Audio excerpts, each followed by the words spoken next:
Ողջույն 24 նյուզի եթերում հետագիծն ես Նարեկ Գալստյան, այս բան ես հյուրընկալել եմ Միասնության թևեր քաղաքական նախաձեռնության անդամ, ՊԵԿ նախկին ղեկավար Դավիթ Անանյանին, պարոն Անանյան ողջունում եմ եւ շատ շնորհակալ եմ հրավերս ընդունելու համար։ Պարոն Անանյան, հայաստանյան ներքաղաքական կյանքը սկսել է արդեն նախընտրական տրամաբանություն ձեռք բերել, ակնհայտ է դառնում։ Նաև ձեր քաղաքական միավորի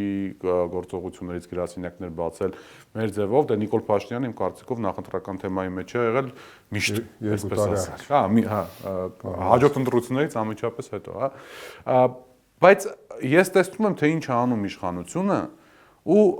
անկեղծ ասեմ, չեմ կարողանում հասկանալ, թե այս պահին ինչ է անում ընդդիմությունը հավաքական առումով եւ նաեւ անհատական առումով։ Այն ինչ որ Նիկոլ Փաշինյանը մենք գիտենք, այն թեզերը, որ առաջարկում եմ, մենք գիտենք։ Ես չեմ կարող, օրինակ ձեր պարագայում, չեմ կարողանում հասկանալ, թե դրա կոնտրթեզերը ինչպիսին են։ Այսինքն դուք ինչ եք շատ պայմանական շուկայում վաճառելու, որպեսզի ձեր ապրանքը էլի պայմանական ավելի մրցունակ լինի։ Գիտեք, ակնհայտ է, որ դուք տեսնում եք այն ինչ տեսանելի է եւ չեք տեսնում այն ինչ որ տեսանելի չի, եթե փիլիսոփայերեն պատասխանեմ ձեզ, որովհետեւ ամբողջ պետական քարոզչությունը, այդ թվում նաեւ գործառութային առումով ծրված է նախընտրական այս ամեն ինչի շուրջ։ Նույնիսկ եթե կառավարության նիստը կարելի է վերածել նախընտրական քարոզարշավի, այսինքն դուք կարող եք ժամանակ առ ժամանակ տեսնել, թե մարդիկ այս կամ այն հարցի վերաբերյալ ինչպիսի տեսակետներ ունեն, նաև ներթիմային իրարամերժ, ընդհանուր առմամբ ցակուցրիվ, բայց իդեաների գեներատորներ են այսօր ըստ էության խոսող գլուխներ կան այդպես, իրենց մոտ որ աբսուրդ իդեաներով նույնիսկ մրցելով նախընտրական քարոզարշավի մեջ են։ Թիվ 1 ամբիոնը օգտագործում են հարց ու պատասխանի, թե տարբեր առիթներով, այսինքն դուք այո, դա տեսանելի է եւ իրենց պարագայում օբյեկտիվորեն իրենք շատ ավելի մեծ ռեսուրսներ ունեն լուսաբանելու այն, ինչ իրենց մտքին է, նույնիսկ այն ինչ որ իրենց մատուցվում է դրսից եւ փաթեթավորվում է որպես իրենց համար քաղաքական նախապատվություններ կամ առաջնահերթություններ։ Մեր պարագայում, այսինքն հակաիշխանական դիրքորոշում ունեցող ընդդիմադիր դաշտ ասենք սրան կամ ասենք օրինակ իշխանափոխության ձգտող ազգային եւ այդպիսին ներկայացող ուժերի մոտ այսօր շատ ավելի չերևացող աշխատանքների իրականացման շրջափուլ ժամանակ կա չերևացողի անխուսափելի են դրանք անկախ նրանից ժամանակը ներում է թե չէ գործընթացներ կան որ պետք է տեղի ունենան եւ գնան դա նաեւ մարզային այցերն են որոնք որ շատ դեպքերում չեն լուսաբանվում որովհետեւ կամ դրա անհրաժեշտությունը չկա կամ դրա, ասենք, նպատակահարմարությունը չկա կամ նույնիսկ դրա ռեսուրսներն էլ կարող է չբավականացնեն, որովհետև իրադարձությունները այնքան շատ լինեն, որ դու ընտրովի փորձես մեկնաբանես կամ լուսաբանես։ Եվ կան նաև ներքաղաքական դաշտում մենք զրուցել ենք այդ թեմայով, դուք էլ գիտեք, որ նաև կան անդրկուլիսային կամ կուլիսներից այն կողմ տեղի ունեցող զրույցներ, բանակցություններ, բանավեճեր։ Այդ միշտ այդպես ալնում, պարոն Անանյան, եւ իշխանությունը ներողություն գալիս եմ ձեր հարցին։ Իշխանությունն ունի օրակարգ, իշխանությունն ասում է ինչ-որ բաներ, որոնք են մեր կոնտրարգումենտները։ Մեր կոնտրարգումենտները ըստ էության այն տեսլականների մեջ են, որոնք որ մենք հնչեցրել ենք եւ պատրաստում ենք արդեն մեր ծրագրային դրույթները ներկայացնել հանրությանը։ Դա նաեւ վերաբերում է այսօրվա իշխանությունների կողմից քարոզվող էներգետիկ ենթադրենք համագործակցության վերաբերյալ մենք ինչ ենք մտածում, ինչ ենք մտածում տնտեսության մասին, ինչպիսին ենք պատկերացնում տնտեսությունը ապագայում, ինչպիսին է մեր ժողովրդագրական, սոցիալական, առողջապահական եւ տարբեր ոլորտներում մեր տեսլականները, մենք ունենալու ենք այդ ծրագիրը եւ մենք ունենք այդ ծրագիրը, բայց ներկայացնելու ենք։ Բայց ամենակարևորը դա նա է, որ ապագան, այսինքն նախընտրական քարոզարշավը եւ ընդհանրապես ընտրությունները ոչ թե ծրագրերի միջև է,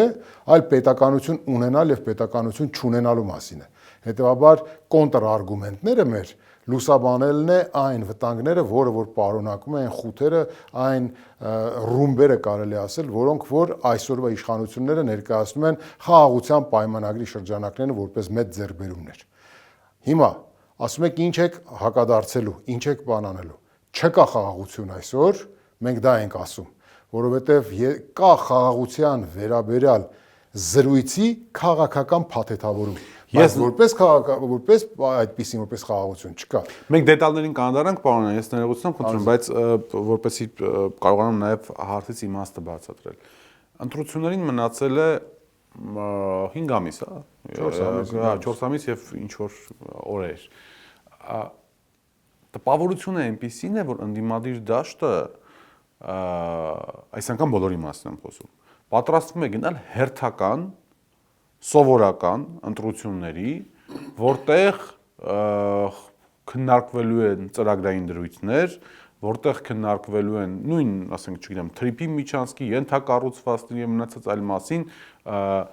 այսպես երկու քաղաքակիրթ բևեռների միջև ընտրական տրամաբանությամբ,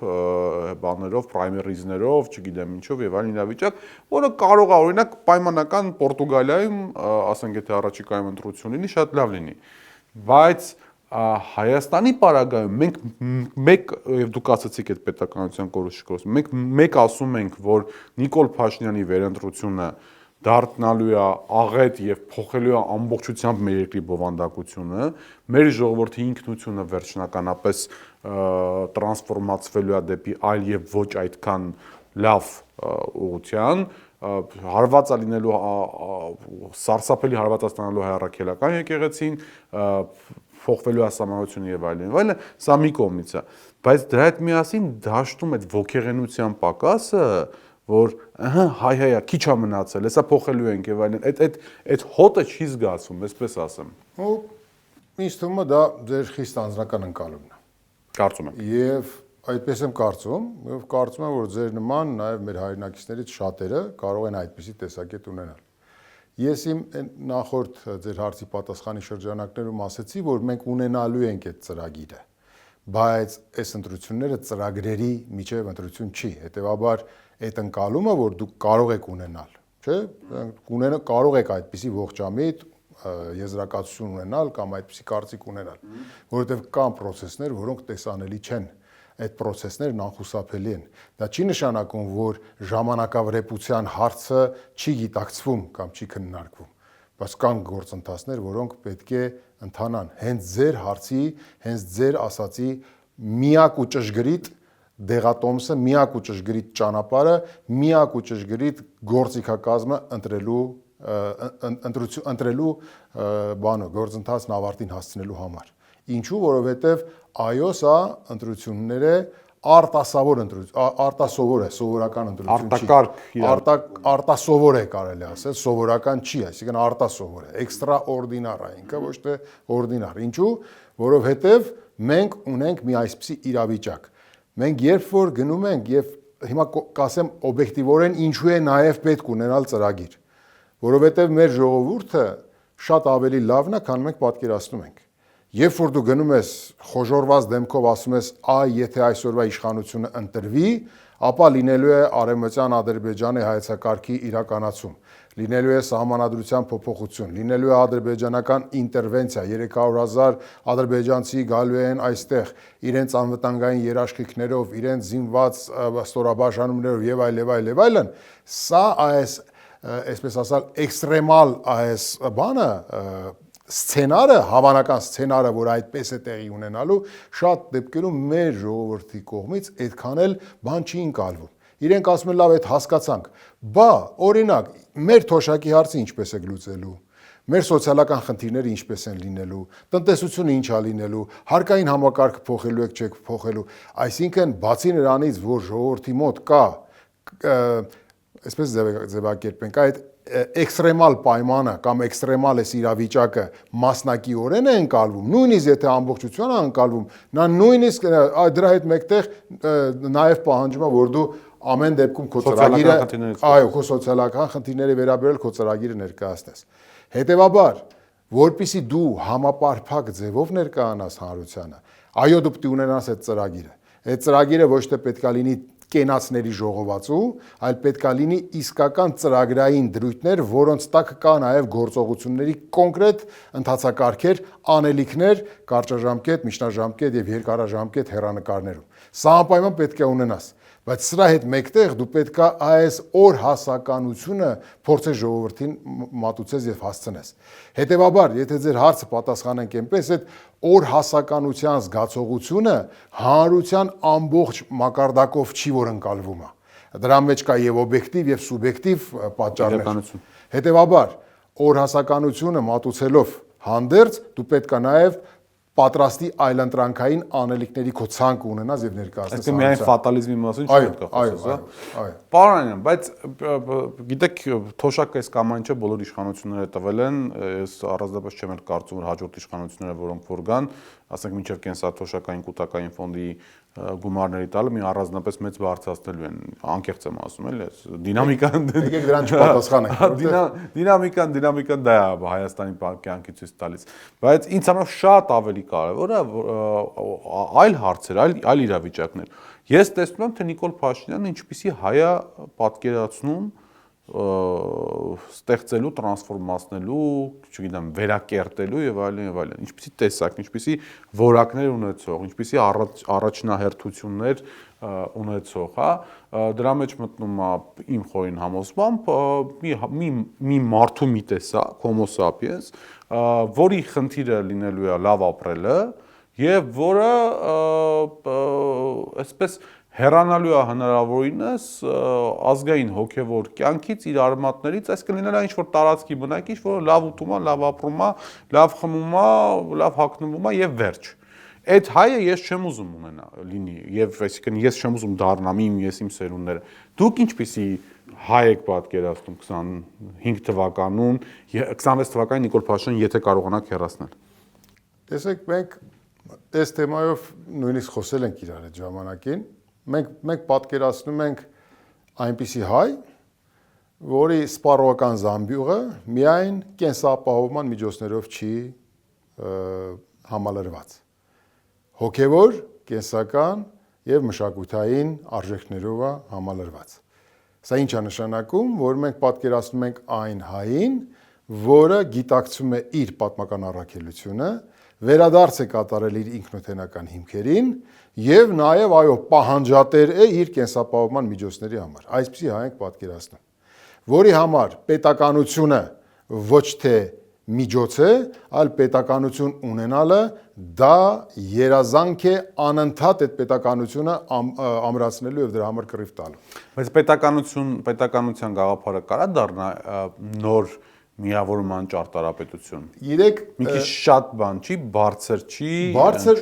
բայց տեսեք, երբ որ դուք դնում եք նպատակ, ու այդ նպատակի համար ճանապարհային քարտեզ եք գծում, այդ ճանապարհային քարտեզը ունենում է իր этаպները հաղթահարման։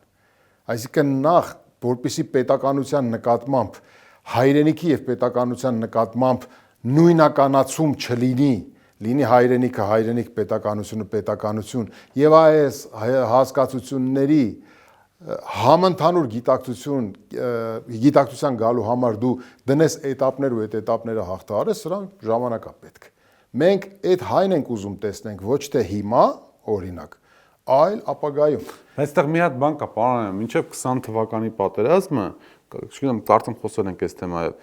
մեզ միավորող բաները, ազդակները կամ արժեքային համակարգը շատ առարկայական էր, շատ առարկայական էր։ Եկեղեցի քրիստոնեություն, որ առարկայական է, մենք հայ առաքելակ, մեծամասնության մեջ մեր հայ առաքելական եկեղեցու զավակներ ենք, Արցախ, հաղթանակ, բանակ, շրջափակում, պաշարված ամրոցի տրամաբանություն, չեմ ասում դա որքանով էր իրականացվում իրական բան, բայց ինքը առարկայական էր, մենք այդ միջավայրում ապրում էինք, հա, ոնց որ ասենք Իսրայելի քաղաքացին, չգիտեմ, իհարկե անշուշտ շատ ավելի պատրաստված պայմաններում, բայց այդ զգացողությունը ունի, որ ինքը շրջապատված է թշնամիներով եւ այլն եւ այլն։ Սրանք առարկայական բաներ են, պետական Նիկոլ Փաշինյանը նույնպես շատ առարկայական բան է մեր ժողովրդին առաջարկում, շատ ասում է այդ ամեն ինչը մի կողմ եք նետում, այս ձեզ հաց, օրինակ բան Ադոլֆ Հիտլերը բոլորը ասում են, որ հակասեմիտիզմի բանի վրա էր կամ շատերը ասում են մարդկանց միանում չկա տես բան, ասում էր բոլորից սեղանին լինելու է երեկոյան հավ, մեկ էլ երկու բաժակ գարեջուր։ Դա միավորեց բանին,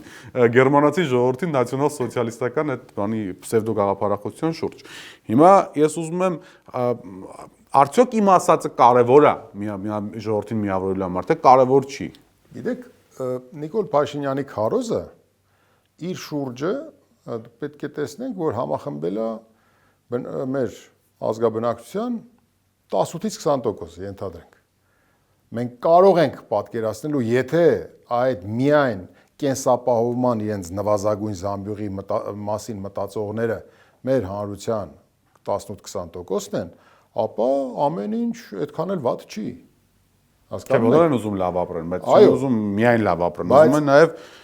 որակյալ ապրեն, իմաստալից ապրեն։ Իմ ասած ուրիշը, իմ ասածը այն է, որ ինչքան էլ քարոզում է Նիկոլ Փաշինյանը, այսօրվա վարչակարգի լիդերը, չէ՞, ինչքան էլ քարոզում է դա, իր ընտրազանգվածը դրանից չի ավելանում։ Կապ չունի թե ինքը ինչա քարոզում, ինքը քարոզում է, ամրապնդում է իր էլեկտորատին։ Ինքը ունի իր 18-20%-ը։ Ինքը չի ավելացնում։ Այսա մեզ բավականին քաջալերում է, որ մեր պատկերացրած հայը ոնց որ ավելի շատ է, քան իր պատկերացրած միայն կենսականով ապրող հայը։ Մենք ասում ենք, այո, հայը պետք է ունենա եւ կենսական, եւ հոգեվոր, եւ մտավոր արժեքներ, եւ ինքը պետք է ունենա իր ինքնութենական հիմքերը, զգա դրանք։ Հետևաբար, մենք հայ առաքելական եկեղեցին տեսնում ենք որպես ինքնութենական հիմքերի կանգուն կառույց, ինստիտուցիոնալ, իսկ իրենք քայքայում են դա, որովհետև իրենց քայքայում են ինչու, որովհետև իրենք ամեն ինչ պետք է սարքեն կենցաղային։ Այո, ձեր ասածը ճիշտ է, բայց մեզ ոգևորում է այն հանգամանքը, որ այդպիսի քարոզը չի ավելացնում իր էլեկտորատը։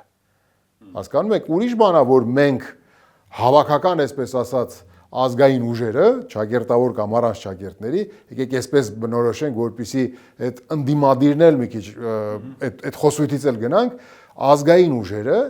դեռևս նախապատրաստական փուլում են ձևակերպելու այն տեսլականը, որը ոտի է հանելու այն մնացածին։ Այդ 18-20% էլեկտորատը, որ մեր ժողովրդի մի մասն է, որոնց որ մենք էլի սիրում ենք, բայց իրենք համախմբված են այսօրվա իշխանության շուրջը։ Իրենց լինե իրենց իշխանությունը, թող գնան իրենց հետևից, թող ընտրեն իրենց։ Կենսական միայն կենցաղային կամ կենսական պահանջներ են ուզում բավարարված լինի, թող գնան։ Եթե 300,000 ադրբեջանցու հետ էլ իրենք պատկերացնում են իրենց կյանքը ապագայում, թող գնան ընտրեն իրենց սրտի վարչապետին, իրենց գործն է։ Մենք իրենց հետ այսօր շատ ժամանակ չենք ուզում ծախսենք, որովհետև իրենց վրա շատ ժամանակ ծախսելով մենք չենք կարողանալու մնացած հայրենակիցներին, որոնք 50-55% դեռ տանն են մնացել, մենք նրանց վրա ենք աշխատում, մեր տեսլականը նրանց համար է առաջին հերթին, բայց եթե մենք հաջողենք, մենք անպայման վերադառնալու ենք, ներողություն, երբ մենք հաջողենք, մենք անպայման վերադառնալու ենք այն 20%-ին, սկսենք վերադաստիարակելը բառից ընտանեկան իմաստով։ Հասկանում եք։ Հասկանում եմ, պարոն Անանյան, բայց հələ մինչև այդ վերադաստիարակությանը հասելը այդ երբը ի կատար պետք է հացեք, իսկ երբի ի կատարածման շուրջ կան բազմաթիվ հարցեր, որոնց կուզում եմ ես հնչեցնել։ Հիմա տեսեք, կա տեսակետ, որ այս ամբողջ իր process-ով ինչ որ Նիկոլ Փաշինյանը անում է, այդ թվում առաքելական եկեղեցու վրա հարձակում, ազգային արժեքներ կոտրել, ջարդել իրական Հայաստան, ես շատ եմ անում 4-րդ հանրապետություն եւ այլն, ինքը իր հետ չհամաձայնվող մարդկանց մոտ դրանով նաև հաշվելով անպատժելիությունն այդ ընթացքի խնդիր ունի ապատիա ներշնչել, իսկ ոչ Փաշինյանական էլեկտորատի անդամը, երբ որ տեսնում է, որ իշխանությունը ինչ ուզում կարողանում է անել, իսկ ընդդիմությունը իր հավաքական առումով իրար մեջ այնքան խնդիրներ ու խնդիրներ ու հարցեր ու, չգիտեմ, միմիան փոխադարձ մեղադրանքներ ունի, որ մի անձրևանոցի տակ, այսպես ասենք, ոչ մի կերպ չի կարողանում հավաքվել, ապա այդ մարդու մոտ օբյեկտիվորեն սկսվում է ապատիա, ասում է դա նու նաֆիգ, ներողություն ես արտահայտության համար, ես գնացի իմ գործերով, որովհետև չի ստացվում, իմ բանը առաջնորդները, այսպես էլիտան անդիմադիր պետք է ինձ միավորի, իրանք զբաղված են իրար ուտելով, Փաշինյանն ինչ ուզում անում է, ուստեղ ինքը հաջողվում է։ Հիմա հարց, ինչպես պիտի կարողանաք մարդկանց մեջ մանավանդ սոցիոլոգիական հարցումներով առնվազն խոսում են 40% չկողմնորոշված կամ /անտարբեր մարդկանց մասին, այս մարդկանց սրտերում կրակ վառել։ Շատ լավ եք ձևակերպում եւ շատ ճիշտ։ Մեր գործունեությունը այնքան էլ տեսանելի չի հիմա։ Ինչու եմ ասում այնքան էլ տեսանելի չի։ Մենք զբաղված ենք նաեւ որոշակի հանրային բաներ ունենք, որով ներկայանում ենք հանրությանը, որպեսզի հանրությունը տեսնի, թե մենք ինչպես ենք պատկերացնում ապագան։ Մենք դա ժամանակ առ ժամանակ անում ենք, բայց շատ կարևոր մի բան եմ ուզում ասեմ ու նաև մեզ ունկնդրողներին պիտի խնդրեմ, որ համբերությամբ զինվեն, ոչ շատ ապագայում մենք ներկայանալու ենք ձեզ, հարգելի ժողովուրդ, հարգելի հայրենակիցներ, հարգելի Նարեկ, մենք ներկայանալու ենք ձեզ, բայց ինչու ենք մենք հիմա ոչ թե հապաղում, այլ մենք մի քիչ ավելի խորքային ու հիմնային ենք քննարկում, հիմնավոր ու խորքային, բովանդակային, ինչու, որովհետև երևի թե մեր պատմության մեջ առաջին անգամ ազգային ուժերը իրար հետ քննարկում բանակցում են ոչ թե կարճաժամկետ նպատակի շուրջ, որը իշխանափոխությունն է, այլ երկարաժամկետ համագործակցության շուրջ։ Սա շատ կարևոր է։ Ու որպիսի երկարաժամկետ համագործակցությունը ունենա պտուղ, որի ստարտային կետը իշխանություն վերցնելն է, չէ՞։ Մենք շատ ու շատ հարցեր իրար հետ քննարկում ենք։ Եվ այդ քննարկումները գնում են շատ բարձր որակյալ, մենտալիտետային առումով որակյալ մթնոլորտում։ Նաև որոշակի էմոցիոնալ նորմալ է դա։ Մենք դա էլ ենք ընկալում, այդ էմոցիաներն էլ ենք ընկալում, այդ էմոցիաներն էլ են դառնում արդեն հարազատ։ Ես ուզում եմ, որ ժողովուրդը նաև դուք իմանաք, որ մենք պարապ նստած չենք։ Շատ հեշտ է այսօր օրինակ գանք ասենք Նարեկ ջան, համաձայն ես մենք իրար հետ գնանք իշխանափոխության։ Դու ասես այո, ստորագրենք հանրությանը ներկայանանք, գնանք իշխանափոխության, կամ ձախողենք կամ չձախողենք։ Մենք մտածում ենք, թե այս մեկնարկից հետո ինչպես պետք է մեր պետականությունը վերականգնենք։ Այսինքն դե յուրե եղածը դե ֆակտո ինչպես ամրագրենք։ Սրա մասին է խոսքը։ Այդ ազգային ուժը, որ ասում եք, պարոն Անյան, դուք օրինակ ում նկատի ունեք ինձ այնքան հետաքրքիր է, կարակ ուժի անուն չտաք, ինչ սեգմենտի մասին եք խոսում։ Գիտեք, բոլոր նրանք, ովքեր Փաշինյանին դեմ են։ Ոչ։ Ոչ, իհարկե, Քավլիցի։ Փաշինյանին, տեսեք, ով Փաշինյանին դեմ է, դա բնական դաշնակից կարող է ընկալվել։ Բայց պետականության, պետականաշինության գործում, այսպես ասած, տեսլականների ու ռազմավարությունների առումով կարող են ունենալ նաև տրամագծորեն հակառակը։ Հետևաբար մենք կարող ենք ունենալ չհամախմբված զուգահեռ գնացող էլի հակաիշխանական ուժեր, որոնց մենք չենք անվանի ազգային, բայց գոնե կարճաժամկետ նպատակն իրագործելու համար մենք իրենց կհամարենք դաշնակից քաղաքական միավորներ։ Կարող ենք մենք նստել պայմանավորվել իրար հետ, որոշակի օրակարգերի շուրջ կարող ենք, բայց նաև օրինակ պետության հետագայի ու պետության ճակատագիրը վերաբերյալ մեր կարծիքներն ու տեսակետները կարող են լինել տարբեր։ Աշխարհաքաղաքական կենտրոնների հետ փոխադարձ հարաբերությունները կառուցման հարցում օրինակ եւ այլն, տարբեր բաներում կարող են լինել տարբեր։ Մի քիչ ավելի ուզում եմ էլի իջնել առարկական գետնի վրա։ Հիմա այս մարդը, որ ակնհայտ Նիկոլ Փաշինյանին չի ընտրելու, բայց միգուցե ես փոքրամասնում եմ, չգիտեմ այդ առումով, բայց հիմա այսպես իմ մերկանտիլ շահերից խոսեմ, հա։ Ես փնտրում եմ մի քաղաքական ուժ, որի խնդիրը ոչ թե Նիկոլ Փաշինյանի ընդդիմությունը աշխատելն է պարլամենտում, որի մտքի ծայրով անգամ չի ասում, որ պետք է ինքը ընդդիմությունը աշխատի, այլ որի խնդիրը իրավական, քաղաքական, սահմանադրական ճանապարհով, ընտրական բանով ստեղծել մի այնպիսի մթնոլորտային փոփոխություն այս երկրում ունենալ, որ ընտրական process-ը այդ մթնոլորտի փոփոխության տրամաբանական վերջակետը կարող է լինել։ Այսինքն ես հաղթող եմ ման գալիս, եթե ավելի կարճ ասեմ։ Հիմա ես նայում տեսնում եմ այս պահին առնվազն գոնե մի 7-8 քաղաքական ուժ ընդդիմադիր հայտարարել է, որ պատրաստվում է ընտրությունների մասնակցել։ Ես գիտեմ դրա վերջին ինչ ա լինել, բազմաթիվ ուժեր շեմերը չեն հաղթահարելու, ձայները փոշիացվելու են, մարդիկ էլ խճճվելու են ու չեն գնալու ընտրության։ Հիմա ինչու կարճաժամկետ ծրագրի շուրջ, այն է Նիկոլ Փաշինյանին հեռացնելու շուրջ ստեղծվի մեկ միասնական կամ առնվազն կամ երկու մաքսիմալ միասնական բևեռ, իսկ մնացած այդ բաները իրար նկատմամբ գաղափարական եւ ոչ գաղափարական տարաձայնությունը թողեն այն ժամանակ, երբ որ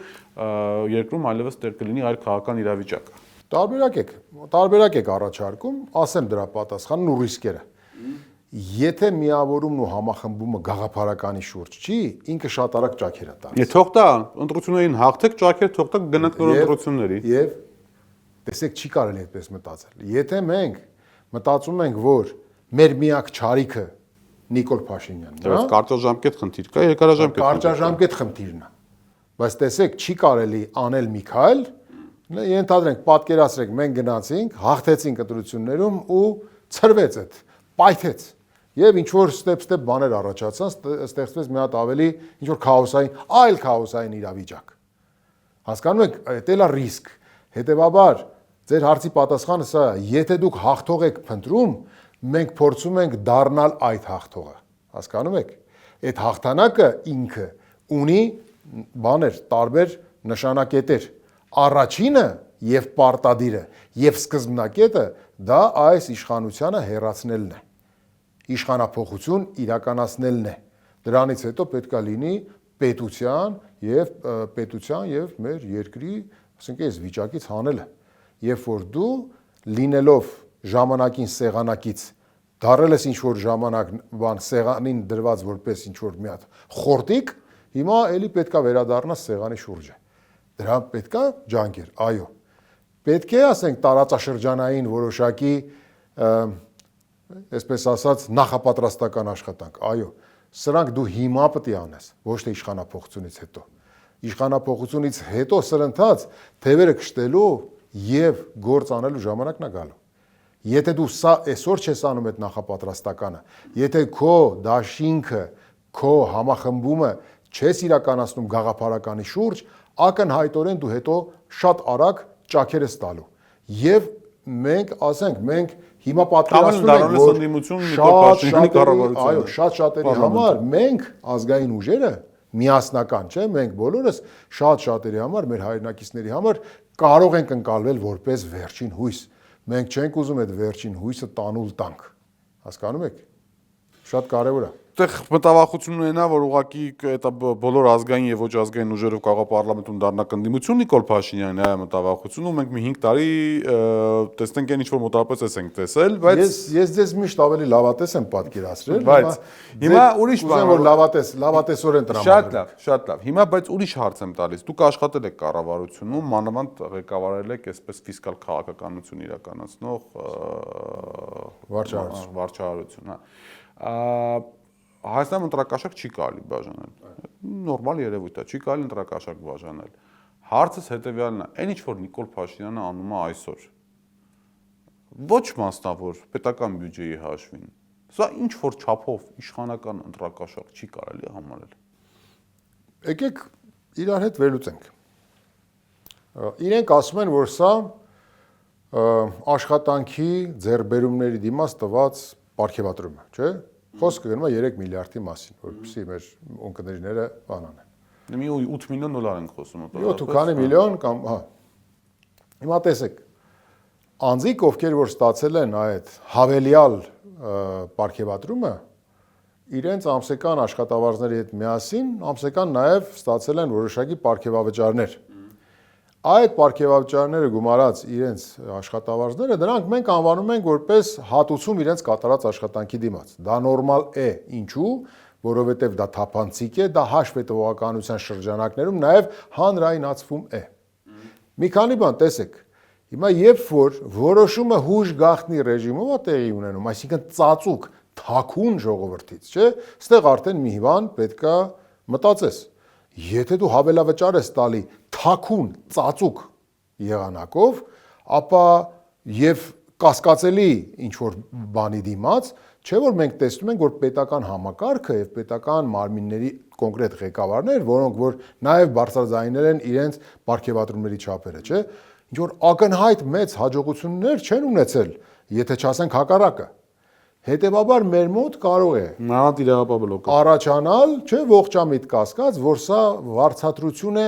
ապագա որոշակի ծառայությունների դիմաց։ Համար 1.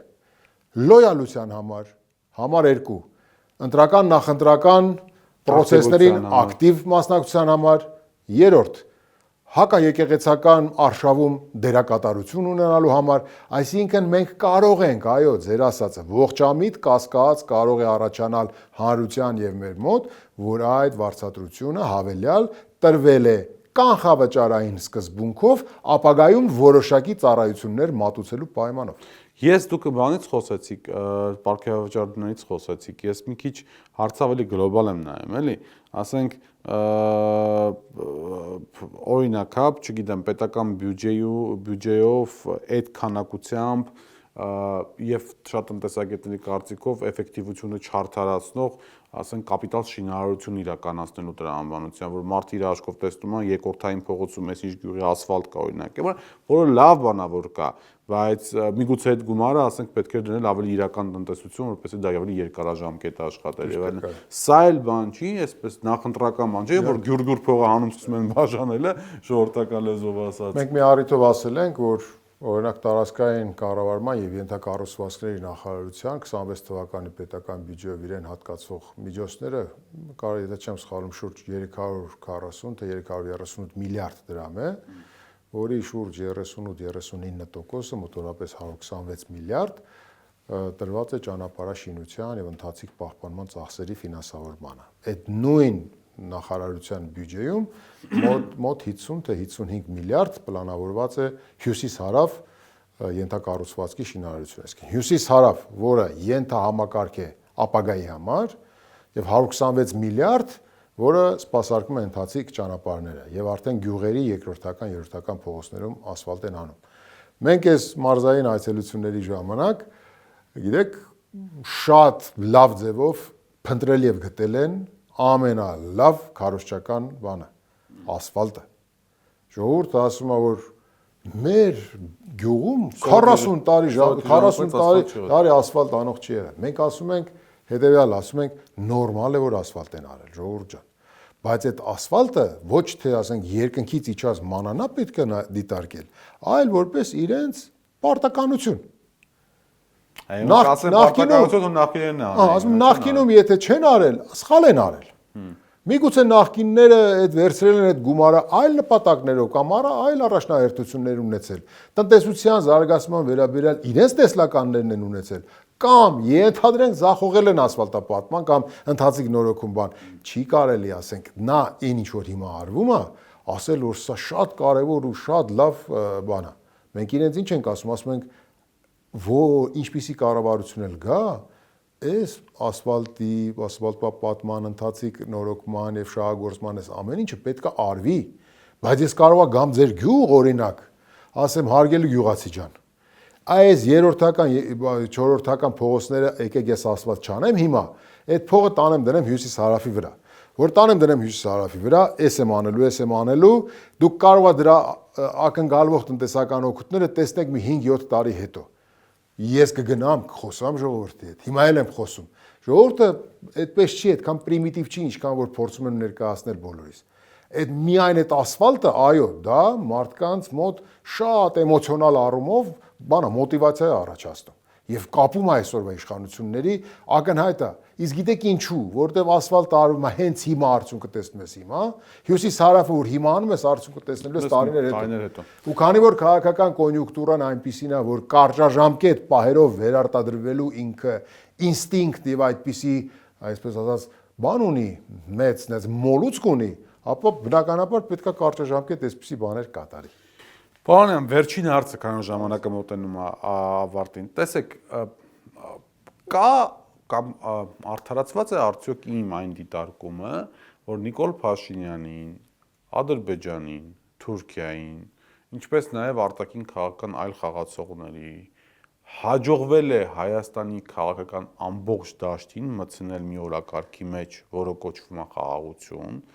եւ այս խաղաղության թեմայով մարդիկ սկսում են մրցել իրար հետ, թե որ մեկն է ավելի շուտ բերելու խաղաղություն ու այդ օրակարգի մեջ հաջողվել է այս իշխանություններին այնպես անել, որ որևիցե քաղաքական ուժ Արցախի մասին բացի վերադարձ ինչ որ բաներից ընդհանրապես չի խոսում, այսինքն այդ թեման կարծես թե ոչ պոպուլյար, ոչ մոդայիկ է դարձել, ոչ մի քաղաքական ուժ չի խոսում 2020-ին տեղի ունեցածի մնացածի մասին, այլ բոլորը իրար հետ մրցում են, թե որ մեկն է ավելի խաղաղ Հայաստան կառուցելու, հասկանալով, որ եթե հանկարծ կես բառ այս կողմ այն կողմ ասի, ապա Նիկոլ Փաշինյանն իրան անմիջապես անվանել է ռևանշիստ, պատերազմ բերող, այս անող, այն անող եւ այլն եւ այլն։ Ոչ, կարճ պատասխանը ոչ չի հաջողվել։ Մենք ասում ենք, որ Ադրբեջանի եւ Թուրքիայի կողմից առաջարկված խաղաղությունը դա խաղաղություն չի, այլ պարտադրանք է։ պարտադրանք է, որովհետև չի կարող լինել այնպիսի խաղաղություն, որը պետքա իրականացվի այսօր չբարձրաձայնվող, ասենք տակտիկական նկատառումներից ելնելով, հետագայում բարձրաձայնվող պարտադրանքների կոնսերվացված որոշակը։ Տեսեք, խոսում են միայն սահմանադրության փոփոխության, վերջերս էլ թարմացրեց, ինչու, որովհետև Ադրբեջանի նախագահը ինքը եւս իր ներքին լսարանի մոտ ժամանակ առ ժամանակ պետք է հնչեցնի որոշակի մտքեր, Մենք հələ բան ունենք այո, իհարկե, սահմանադրությունը ինքը ժամանակ առ ժամանակ հնչեցնում է։ Ինչու, որովհետև այսօրվա իշխանություններին սահմանադրությունը փոփոխելու վերաբերյալ թեզը հաջողվել է քիչ թե շատ ցնցումներով ասել, որ մենք այո սահմանադրությունը փոփոխելու այդպիսի պահանջ ունենք, բայց դա մեր օրակարգն է, ոչ թե պարտադրվող։ Հանգարց, Հետևաբար այսա դրանից բացի այն արևմտյան Ադրբեջանի հայեցակարգի մասին տեսեք, հիմա ինչ որ զինադադարային վիճակ է, փորձում են չխոսել։ Ես կարծում եմ ունեմ այդպիսի կասկած, ողջամիտ կասկած, որ այստեղից այնտեղից համաձայնեցում են այն օրակարգերը, որոնք այս պահին կարող են վտանգել այսօրվա իշխանությունների նախընտրական բան է տալիս, զինադադար տալիս։ Նախընտրական զինադադար, եւ եթե հանկարծ Աստված մի արածե վեր արտադրվի այսօրվա իշխանությունը, դրանք սրընթաց դրվելու են որպես պարտադրանք այսօրվա թվացial խաղաղության բանի անվան ներքո։ Մեր ասածը ինչ է։ Խաղաղություն, այո։ Այսպիսի խաղաղություն ոչ, չի կարող լինել պարտադրվել այնպիսի խաղաղություն, որը մեր ինքնությանը, մեր պետականությանը դեմ է։ Մենք ասում ենք հետևյալը. միջազգային բոլոր ատյաններով արևմտյան Ադրբեջան կոնցեպտի իրականացման հնարավորությունը փակված է, չունեն այդպիսի հնարավորություն։ Մենք ասում ենք, որ արցախահայերի իրավունքների եւ վերադարձի իրավունքը միջազգային ատյաններով երաշխավորված է։ Այս երկուսը իրար հետ չեն կարող մրցակցել։ Հասկանում եք, արևմտյան Ադրբեջանի հայեցակարգը կարող է իրականացվել միայն այն դեպքում, եթե հայաստանյան իշխանություններից այդպիսի կամք եւ այդպիսի ցանկություն լինի։ Մնացած բոլոր դեպքերում միջազգային որևէ ատյան չի բավարարելու, արդեն փակված է, հնարավորությունները կորցրել են իրենք։ Այսա ենք մենք ասում։ Այսա ենք ասում, որ խաղաղություն, այո, բայց չի կարելի տանձը խնձորի հետ դնել եւ համադրել։ Չի կարելի այս կամ այն թեման դնել եւ նույնականացնել։ Արցախահայերի վերադարձի իրավունքը որևէ աղերս չունի արևմտյան Ադրբեջանի կոնցեպտի հետ։ Մենք սա ասում ենք։ Հետևաբար այն քաղաքական ուժերը ազգային, որոնք սա գիտակցում են եւ մեր գաղափարակիցն են, այո, իրենք ունեն խաղաղության վերաբերյալ իրենց տեսլականը։ Մենք այդ տեսլականի հետևից ենք գնալու։ Շնորհակալ եմ շատ։ Հրավերս ընդունելու հետաքրքիր զրույցի համար։ Իմ հյուրն էր Միասնության թևեր քաղաքական միավորման անդամ, պետական եկամուտների կոմիտեի նախկին ղեկավար Դավիթ Անանյանը։ Մենք կհանդիպենք, մնացեք խաղաղությամբ։